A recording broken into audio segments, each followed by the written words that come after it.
सभी लोग अच्छे होंगे। तो जैसे कि आप लोग भी एसएससी सीजीएल की तैयारी कर रहे हो और मैं भी एसएससी सीजीएल की ही तैयारी कर रही हूँ, तो मैंने सोचा है कि मैं अपने इस चैनल पे इंग्लिश की सारी शिफ्ट कराऊंगी। ठीक है, 2025 की इंग्लिश की सारी शिफ्ट मैं आपको इस चैनल पे कराऊंगी। टेक्स्ट बुक में से हम करेंगे। अभी एक दो शिफ्ट तो मैंने पहले से दिए हुए हैं टेस्ट, तो इसका हम एनालिसिस करेंगे। और बाकी जो हम शिफ्ट्स करेंगे उनके हम सॉल्व करेंगे। ठीक है, तब देखते हैं किस तरह की प्रिपरेशन चल रही है। मेरा भी रिवीजन होता रहेगा और आप लोगों की भी प्रैक्टिस होती रहेगी। तो आइए शुरू करते हैं। पहला सवाल है आपका, मोस्ट अप्रोप्रिएट सिनोनिम बताना है हमें परफीरियस का। परफीरियस का मोस्ट अप्रोप्रिएट आपको बताना है सिनोनिम। ठीक, तो अब देखो, अब मान लो हमारे पास इस क्वेश्चन को हम कैसे अटेम्प्ट करें। हमने परफीरियस पढ़ा नहीं है, ठीक है, क्योंकि ये पीवाईक्यू तो नहीं है। हम क्या पढ़ते थे, टीसीएस पैटर्न तक पीवाईक्यूज पढ़ते थे। पर अब एडिक्विटी ने जो है वो कैप बहुत अजीब सी कर दी है, तो अब हमें पता नहीं। ठीक, तो अब हमारे पास देखो यहाँ पे इन्होंने इजी कर दिया, इन्होंने दे दिया ऑनेस्ट, फेथफुल, ट्रैकरस और लॉयल। अब ऑनेस्ट, फेथफुल और लॉयल तो तीनों एक जैसे वर्ड हैं, तो यहाँ से हमें ये पता लग रहा है कि ये एक जैसे वर्ड हो रहे हैं तीनों। तो अब हमें सिनोनिम जब हमसे एक पूछा है तो तीनों वर्ड एक जैसे तो ऑब्वियसली नहीं देंगे। तो यहाँ से हम ऑप्शन एलिमिनेशन से अपना आंसर ट्रैकरस लगा सकते हैं। ठीक है, यहाँ से हम ऑप्शन एलिमिनेशन से अपना आंसर क्या लगा सकते थे, ट्रैकरस, ऑप्शन एलिमिनेशन से। बाकी अब आपको याद रखना होगा परफीरियस कौन सा व्यक्ति होता है, जो हमारा लॉयल ना हो, जो लॉयल नहीं होते, चीटिंग वाले होते हैं, जो हमें चीट करते हैं, जो ट्रैकरस होते हैं। ठीक, बाकी मैं आपको इसको अटेम्प्ट करने का तरीका बता दूं कि कैसे अटेम्प्ट करते हैं। ठीक है, नेक्स्ट क्वेश्चन पे आते हैं। नेक्स्ट क्वेश्चन है आपका Hobson's choice. Hobson's choice,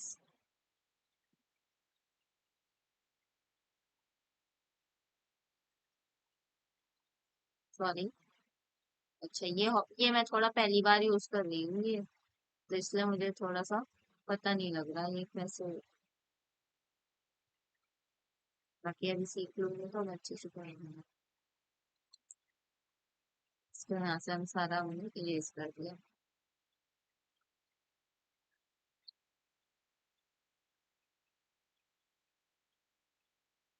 Hobson's choice, Hobson's choice idiom है, ये पीवाईक्यू वाली है।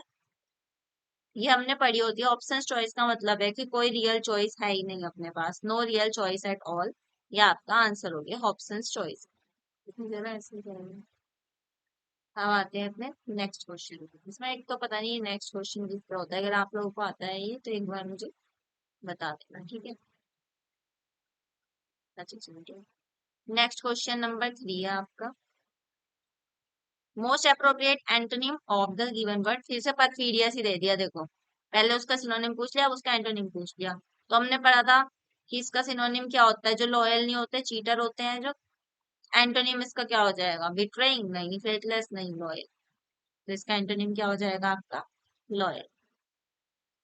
नेक्स्ट क्वेश्चन, क्वेश्चन 4 देखो मैंने यहाँ पे छोड़ा हुआ है, question 4, select the miss spelled word. Spelling बतानी है। ग्लिसरीन, ये क्या है, फ्लोकिनोसिनिफिकेशन, डेफिनिस्ट्रेट और क्विंटीसेंस। देखो यहाँ पे मैंने इसको छोड़ा था, तो हम देखते हैं इसका आंसर क्या है। तो इसका आंसर था आपका क्विंटीसेंस। मिसस्पेल्ड वर्ड इज क्विंटीसेंस, जो कि इसकी करेक्ट स्पेलिंग होती है ये, इसकी करेक्ट स्पेलिंग ये होती है, जिसका मतलब होता है द मोस्ट परफेक्ट और typical example of A quality और क्लास, मूल तत्व। ठीक है, मूल तत्व, क्विंटीसेंस। बाकी भी इनकी स्पेलिंग ठीक है। Women who is viceroy's wife, viceroy की जो वाइफ हो। फ्लॉक्यूनिसिलिफिकेशन की, द एक्शन और habit of estimating something as worthless. और defenestrate, to throw someone or something out of a window. तो ये तीन वर्ड हमें यहाँ से याद हो जाते हैं। अब हम आते हैं अपने नेक्स्ट क्वेश्चन पे, क्वेश्चन नंबर 5। फिर से करेक्ट स्पेलिंग बतानी है आपको यहाँ पे। Correct spelling of A CSF shunt procedure. देखो मैंने ये वर्ड कभी नहीं पढ़ा, मुझे अब पता नहीं है वर्ड क्या, पर मैंने इसको कैसे आइडेंटिफाई किया ये सही है। यहाँ से देखना, वेंट्रिक्यूलो, यहाँ भी वेंट्रिक्यूलो, यहाँ वेंट्रिक्यूला है, यहाँ वेंट्रिक्यूल। तो मुझे ऐसा लगा कि ये तो गलत होगा, क्योंकि यहाँ पे तीन ऑप्शन एक जैसे से लग रहे हैं, तो मैंने इन तीनों में से छानने की कोशिश की है। उसके बाद मैंने पढ़ा पेरिटोनियल, पेरिटोनल, पेरिटोनियल। तो मुझे लगा कि पेरिटोनियल में से ही कोई सा होगा, यानी टू भी नहीं है। ऑप्शन एलिमिनेशन से कराया मैंने इसको। फिर देखो पेरिटोनियल, पेरिटोनियल मैंने फिर उसके बाद इन दोनों में से कोई सा एक टिक किया था, मुझे याद नहीं आ रहा मैंने कौन सा टिक किया था। आई थिंक मैंने वन को टिक किया। Yes, option one is ventriculoperitoneal. तो मैंने इसको इसलिए टिक किया था क्योंकि मुझे ऐसा लगा जब भी हम किसी लिखते हैं, जैसे पेरीफेरी लिख रहे हैं हम, तो PERI आता है। तो मैंने इसको इस तरह तुक्का लगा के यहाँ पे ये सही किया था, इसलिए मेरा ये ऑप्शन देखो सही चला गया। फिर ventriculoperitoneal shunt is a medical device that release pressure on the brain caused by fluid accumulation, जो हमारा प्रेशर जो है रिलीज करता है। नेक्स्ट क्वेश्चन पे आते हैं, क्वेश्चन नंबर 6। क्वेश्चन नंबर 6 है आपका एन ऑफिशियल रिप्रीमेंड और स्ट्रॉन्ग क्रिटिसिज्म, किसी की बहुत ज्यादा आलोचना करना। तो ये तो PYQ वाला वर्ड है, किसी को क्रिटिसाइज करने का वो होता है सेंस्योर। ठीक है, सेंस्योर, ये तो याद होगा आप लोगों को। आते हैं हम नेक्स्ट क्वेश्चन पे, क्वेश्चन नंबर 7 पे।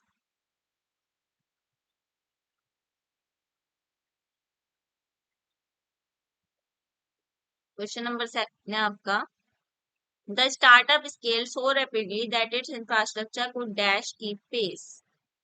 तो इन्होंने कहा कि जो स्टार्टअप है ना, वो बहुत जल्दी जल्दी बढ़ा, जो उसका इंफ्रास्ट्रक्चर था वो पेस मतलब उसके साथ साथ चल भी नहीं पाया। की पेस का मतलब है कि उसके साथ साथ उसकी स्पीड से वो चल भी नहीं पाया। तो यहाँ पे startup scale so rapidly that is infrastructure could dash keep pace. Could nearly तो कुछ नहीं होता, स्कार्सली कीप पेस नहीं, ऑल बट भी कुछ नहीं है। तो कुड बेयरली कीप पेस, कि जो उसका स्टार्टअप है वो उसके साथ साथ उसके पेस पे उसकी स्पीड पे बढ़ नहीं पाया। तो उसका आंसर हो गया हमारा बेयरली। नेक्स्ट क्वेश्चन पे आते हैं, क्वेश्चन नंबर 8। ये मेरा गलत गया हुआ है।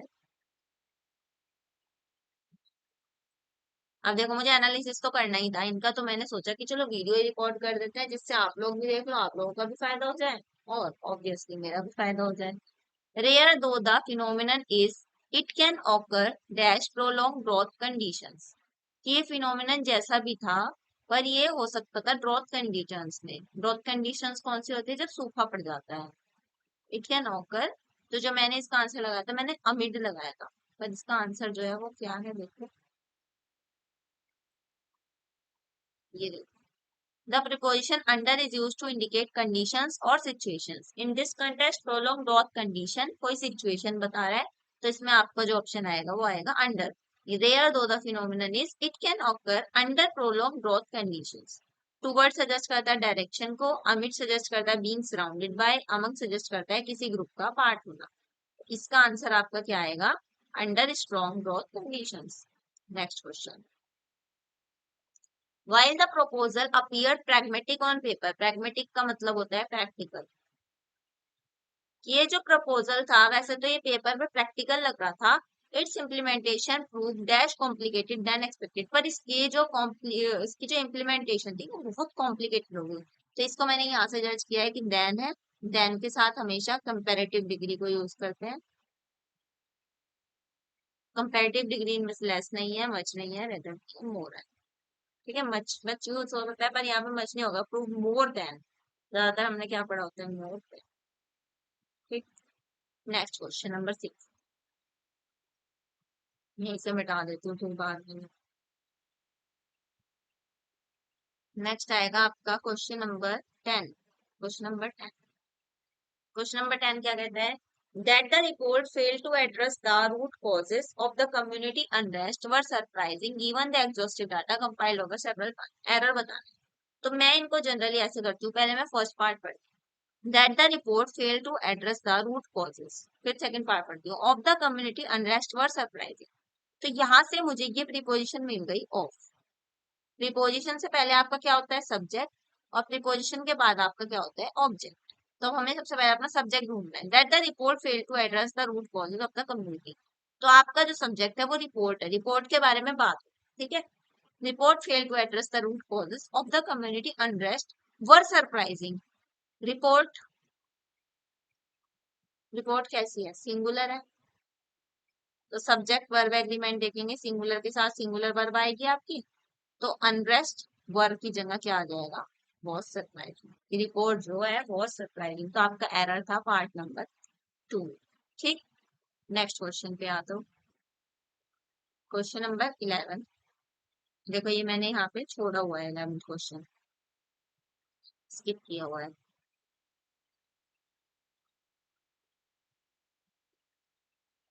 What renders the draft legislation particularly contentious is not its proposed realignment of fiscal powers per se, but that it presumes, without empirical substantiation, a fiscal equivalence among states whose developmental baselines are incommensurable by any normative metric. अब जब मैंने इसको पढ़ा तो मुझे तो ये बिल्कुल भी समझ आया, ठीक, तो मैंने इसको छोड़ना ही बेटर समझा। तो अब हम एक बार इसका एनालिसिस देखते हैं। The error is located in part 2 due to lack of parallel structure. Okay, ये तो बहुत ही सीधा, मतलब नॉट के बाद, इज नॉट के बाद बट आना था, वो होता है ना नॉट ओनली बट ऑल्सो, तो आपको ये देखना था नॉट के बाद but. Part A is noun phrase and part B is noun clause, तो करेक्ट सेंटेंस होना था what renders the draft legislation particularly contentious is not its proposed alignment of fiscal power per se, but its presumption without, but its presumptions। ठीक है, तो थोड़ा अजीब सा ही है, स्किप करोगे कोई दिक्कत नहीं है। नेक्स्ट क्वेश्चन, नेक्स्ट क्वेश्चन मेरा रॉन्ग गया है। They have been neglecting maintenance of the archives for years। Active to passive, maintenance of the archives have been neglecting, have been का क्या बनेगा, मैंने ना हैड बीन लगाया था गलती से, तो हैव बीन का आपका पैसिव में बनेगा has been B.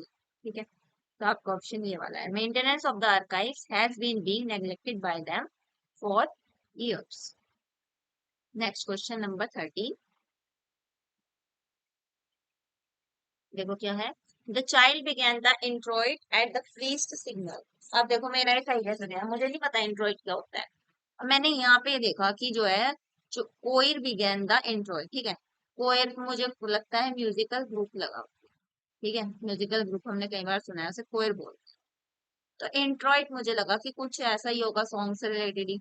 The child sang the introit during the intermission, the introit was replaced by organ improvised, यहाँ तो organ की बात हो रही है, मैंने हटा दिया। Missal included Latin text for the introit, ये भी मुझे समझ में नहीं आया, मैंने हटा दिया। The cantor hears the Sunday introit, मतलब ये भी नहीं मुझे समझ आया, तो यहीं पे कुछ सिंगिंग की बात हो रही है, तो इसलिए मैंने ऑप्शन नंबर ए सिलेक्ट करा, और ये मेरा सही भी चला गया। एक बार हम इसका एनालिसिस देखते हैं। A homonym refers to the word that share the same spelling and pronunciation but carry different meaning or contextual applications. In the original centroid, introit is used in a traditional liturgical sense, meaning a piece of music sung at the very beginning of a religious service. In option 1, the word is used in a fundamental different context as an intermission, denotes a break in the middle of performance. Okay, तो मेरा जो तुक्का था वो तो गलत था, पर मेरा आंसर सही चला गया, तो इसलिए एक बार हम देख लेते हैं क्या है इसका मतलब। The word is used in a fundamental different context as an intermission, denotes a break in the middle of a performance rather than an opening or entrance piece, मतलब कि जो बीच में गाया गया है, और ये वाला जो इंट्रोइट है शुरू में गया है। ठीक, तो इस तरह से ये अलग। नेक्स्ट क्वेश्चन, इससे कई बार जो हम सोचते हैं कई बार वो भी हमारी चीजें सही चली जाती हैं। नेक्स्ट क्वेश्चन पे आते हैं। It was being suggested by multiple sources that the operation had been compromised internally. Multiple sources were suggesting that the operation had been compromised internally. The operation was from multiple sources suggesting the sources were suggesting operation compromised the handling.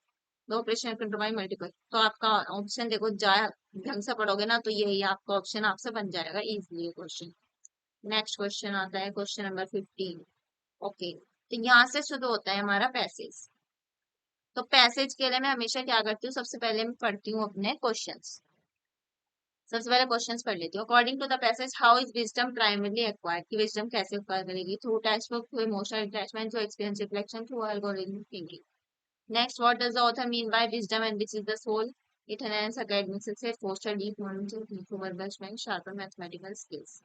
Who according to the author can be wise despite lacking formal education, scientists, culturals, artisans, technocrats.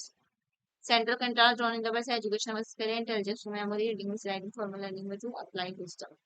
According to the wise gap between education and wisdom, this widening the same time due to our social media medium. ठीक है, अब हम पढ़ते हैं अपने questions. अब हम पढ़ते हैं एक बार अपना पैसेज। वैसे इस तरह के जो पैसेज होते हैं वो हमें इसलिए ऑप्शन से भी समझ आ रहे हैं थोड़े थोड़े, फिर भी थोड़ा हम पैसेज पढ़ लेते हैं। While education and wisdom are often conflated in colloquial discourse, a discerning mind perceives a fundamental divergence between the two. कि एजुकेशन और विजडम के बीच में हमेशा एक डाइवर्जेंस रहा है। Education is the formal acquisition of knowledge, often measured through degrees, academic accolades, and proficiency in structured disciplines. It is delivered through systematic curricula, institutionalized assessment, and theoretical framework. Education हमेशा एक formal वो रहा है knowledge को gain करने के लिए, और ये एक सिस्टमैटिक करिकुलम से चलती है। However, wisdom transcends this rigidity. It is the judicial application of knowledge to real life concept. Wisdom का मतलब क्या है? बुद्धि का मतलब कि अपनी एजुकेशन को रियल लाइफ चीजों में लगाना। Enriched by experience, introspection, and emotional intelligence. An individual may be extensively educated yet remain bereft of wisdom if they lack the discernment to appear they are learning ethically and effectively. देखो ये हमें पता है कि किसी के पास बहुत knowledge हो सकती है पर वो तब भी दिमागहीन हो सकता है, बुद्धिहीन हो सकता है। Conversely, many wise individuals, farmers, artisans, and elders may not possess formal education, but their decisions exhibit prudence and sagacity cultivated through life lived realities. ठीक है, इनके पास बहुत ज्यादा नॉलेज होती है, विजडम होती है। This education equips the mind to, education हमारे माइंड को इक्विप करती है, पर विजडम जो है हमारी सोल को एनरिच करती है। In an era dominated by information overload, जब हमारे पास बहुत ज्यादा इंफॉर्मेशन का ओवरलोड है और एल्गोरिथमिक थिंकिंग है, तो skills between the two has widen, इनके बीच का जो गैप है वो बढ़ गया है। Educational institution often prioritize rote memorization and standardize testing over critical thinking and moral reasoning. जैसे कि आपको पता ही है कि हमारा इंडिया का एजुकेशन सिस्टम कैसा है कि ये फालतू का मेमोराइजेशन और टेस्टिंग वो करते हैं, क्रिटिकल थिंकिंग पे ध्यान नहीं देते, ना मॉरल रीजनिंग पे ध्यान देते, मॉरल वैल्यूज बिल्कुल खत्म है लोगों की। Consequently, society produces individuals proficient in problem solving but deficient in decision making that requires empathy, patience और foresight. तो हमारे यहाँ के लोग प्रॉब्लम तो सॉल्व कर लेते हैं पर डिसीजन मेकिंग इनको करनी आती नहीं है, इम्पैथी वगैरह इनके अंदर होती नहीं है। Wisdom being innately human cannot be downloaded or fast tracked. It is earned through trial, failure, reflection and a nuanced understanding of human nature. कि wisdom जो है वो लर्न नहीं करी जा सकती, कभी भी हमेशा सीखी जाती है, ट्रायल से फेलियर से सीखते हैं। Furthermore, while education is temporarily bound, ending with formal schooling or academic milestone, wisdom is lifelong pursuit. कि आप एजुकेशन लोगे वो कल कुछ टाइम तक रहेगी, पर विजडम आपकी जिंदगी भर चलेगी। It does not boast certificate but manifests in humility, ethical consistency, and the ability to navigate ambiguity with grace. Ultimately, the highest form of intelligence lies not merely in knowing what is right, but in consistently choosing to do it, especially when it is inconvenient. अब ये passage जब हमने पढ़ा तो ये देखो passage भी easy है, वैसे तो ये इसे हार्ड पैसेज में ही नहीं डालेंगे, ये इजी पैसेज है। देखो कितनी इजी, आपको इसके आंसर समझ आएंगे। What does the author mean by wisdom enriches the soul, की विजडम जो है हमारे सोल को एनरिच करती है, सोल को बढ़ाती है, अच्छा करती है। कहाँ से थे? 15 से है ना क्वेश्चन, कहाँ से स्टार्ट? हाँ 15 से स्टार्ट, पहला पढ़िए। According to the passage how is wisdom primarily acquired, कि पैसेज ने क्या कहा है कि विजडम जो है कैसे एक्वायर करी जाती है सबसे ज्यादा। टेक्स्ट बुक की बात की, इमोशनल ट्रीटमेंट, एक्सपीरियंस और रिफ्लेक्शन की बात हुई है पूरे के पूरे पैसेज में, तो इसका आंसर यही है।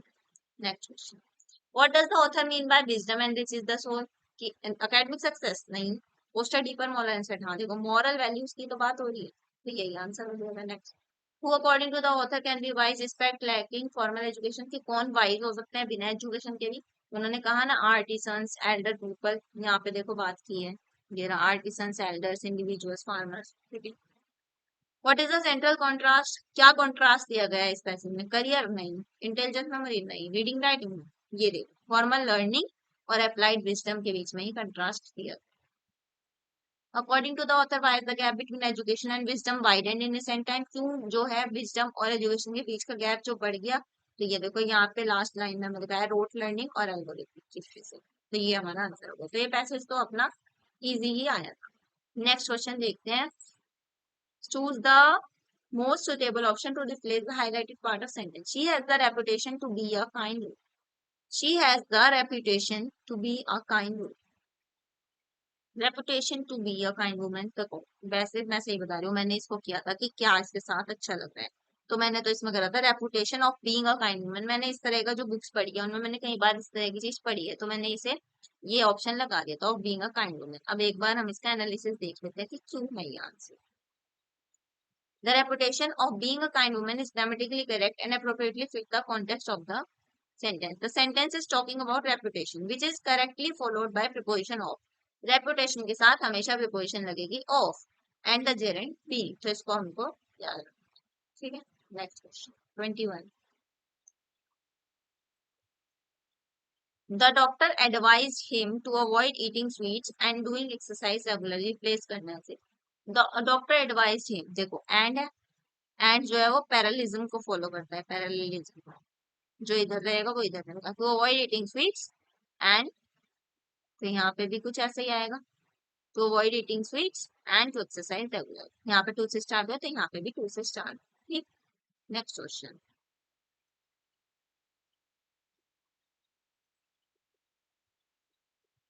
चेंज करना है इसको। He asked me, have you done your homework? He asked me if I had done my homework. He asked me whether I have done. Have you done का had done हो जाएगा। He asked me if I had done my homework। बस को check कर लेते, option number 1 की, ठीक है।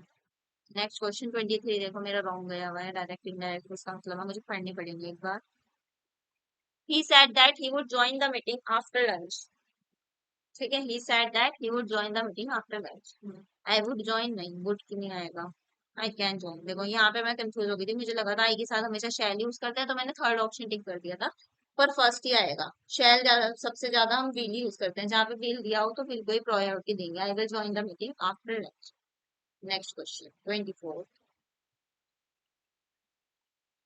लॉजिकल सेंटेंस में बनाना है इसको। Okay, P Q R S. A media strategy was framed based on outreach results। Media strategy बनाई गई, कुछ रिजल्ट्स आए, उससे हमने स्ट्रेटेजी बनाई। Demographic matrix were track from campaign dashboard. Campaign हुई, कैंपेन के डैशबोर्ड से हमने मैट्रिक्स जो है वो कलेक्ट करे। डेमोग्राफिक यानी कि जो पीपल जो रह रहे होते हैं किसी कंट्री में, वो सब, कितने बर्थ और ये सब। User interactions were collected across platform. User के इंटरेक्शंस कलेक्ट करे गए अलग अलग प्लेटफॉर्म से। Analyst segmented users by age and behaviour. जो एनालिस्ट थे उन्होंने एज और बिहेवियर से यूजर्स को सेपरेट किया। ठीक है, तो सबसे पहले देखो क्यू से बन रहा है डेमोग्राफिक मैट्रिक्स पर ट्रैक फ्रॉम कैंपेन डैशबोर्ड। हाँ बन सकता है। उसके बाद user interactions were collected across platform, नहीं देखो टू से तो बनेगा, क्योंकि पहले तो कुछ हमने करा है कैंपेन वगैरह। और फोर से भी नहीं बनेगा, क्योंकि एनालिस्ट ने सेगमेंट करे यूजर्स को एज और बिहेवियर से। पहले कुछ तो कलेक्ट करोगे जब भी तो करोगे ना, तो बनेगा थ्री से ही।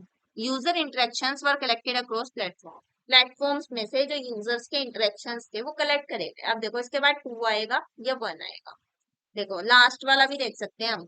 और media strategy was same based on outreach readers, और या फिर डेमोक्रेटिक मैच। हाँ, तो लास्ट में तो स्ट्रेटेजी ही बनेगी। लास्ट में मैंने ऐसे ही सोचा था कि लास्ट में तो स्ट्रेटेजी बनेगी, तो यानी कि स्टार्टिंग में वन आएगा, वो स्टार्टिंग में थ्री आएगा और लास्ट में वन आएगा। तो ये सोच के वाला आंसर टिक कर दिया था। बाकी देख लो, user interactions were collected across platform की इंटरेक्शंस कलेक्ट करे गए। उसके बाद डेमोक्रेटिक मैट्रिक्स बनी कंपेयर डैशबोर्ड से। उसके बाद एनालिस्ट ने सेगमेंट करे, वो करे सेगमेंट करे, और उसके बाद एक मीडिया स्ट्रेटेजी बन गई। आते हैं अपने लास्ट क्वेश्चन पे 25। ये भी आपका देखो वही है।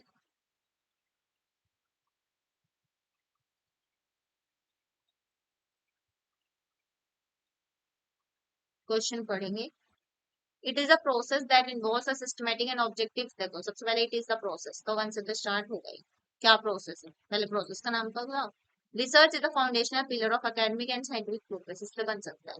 This can be either theoretical, तो पहले कुछ तो बताओ, दिस क्या, this the findings of this investigation. कौन सी इन्वेस्टिगेशन, तो फोर से भी नहीं स्टार्ट होगा ना थ्री से स्टार्ट होगा, तो जाहिर सी बात है टू से स्टार्ट होगा। ये वैसे देखने से भी समझ आ रहा है कि रिसर्च एक फाउंडेशनल पिलर है, तो इस तरह से ये हमें लिखने से समझ आ रहा है। मैंने ना ये जो है, मेरा इसमें मोटिव रहेगा कि मैं आपको बहुत ही कम टाइम में आपको पूरी पूरी शिफ्ट्स करा दूं, और सारी शिफ्ट्स हम लोग कंप्लीट कर लें, जिससे आप लोग आराम से रिवीजन कर सके। इंग्लिश के लिए ना सबसे पहले जो भी तैयारी कर रहे हैं, सबसे पहले पीवाईक्यू ही करो भाई 2025 की। नया पैटर्न ना आपको इसी से पता लगेगा। पिछली बार देखो मेरा प्री क्लियर हुआ था और अच्छे मार्क्स से हुआ था, 145 मेरा स्कोर था उस टाइम पे। इंग्लिश में भी अच्छे मार्क्स आते थे। और अब जो है, अब जो मैं मॉक्स ले रही हूँ, मेरा स्कोर बहुत गिर चुका है, क्योंकि मेरा मैथ अच्छा नहीं है इतना। अब मेरा स्कोर आता है 110 11। इतना ज्यादा जो है डाउनफॉल हुआ है। अब देखते हो इंग्लिश भी इन्होंने लेवल बहुत इंक्रीज कर दिया, और मैथ्स तो हमेशा मैं क्या करती थी ना, मैथ्स के लिए 30 मिनट बचाती थी पूरे के पूरे, जिससे मैं मैथ के कुछ क्वेश्चन बना पाती थी। और अब मेरे से मैथ में जल्दी से क्वेश्चन बन नहीं रहे, तो अब मैं तो उसकी प्रैक्टिस कर ही रही हूँ। बाकी आप लोग भी मेरे साथ जुड़े रहना, इंग्लिश की प्रैक्टिस हम इस चैनल पे साथ में करेंगे। पिछली बार भी मैंने ना एग्जाम से पहले एसएससी सीजीएल के बहुत सारे पीवाईक्यूज डाले थे, पीवाईक्यूज के सेट डाले थे, और वो बहुत हेल्पफुल रहे थे बच्चों के लिए। उसमें से काफी क्वेश्चंस एग्जाम्स में आए थे, तो उनको भी देख सकते हो आप। और बाकी 2025 वाली इस सीरीज से जुड़े रहिएगा, ज्यादा से ज्यादा दोस्तों के साथ अपने शेयर कर दीजिएगा। आज पहली क्लास थी तो थोड़ा सा जो है हमारा ये लंबा खिंच गया, पर कल से मैं कोशिश करूंगी कि इसको 15 मिनट की ही रखें, 15-20 मिनट की रखें, जिससे आप लोग जल्दी से जल्दी रिवीजन कर पाए, क्योंकि मुझे पता है मैं खुद एस्पिरेंट हूँ, तो बहुत सारा हमारे पास काम हो जाता है, इसलिए इसको हम कम ही रखें। बाकी तब तक के लिए पढ़ते रहिए, ऑल द बेस्ट। और अपने जो भी है चीजें शेयर करिए, किस तरह से प्रिपरेशन कर रहे हैं, क्या कर रहे हैं आप लोग। पढ़ते रहिए, खुश रहिए, स्वस्थ रहिए।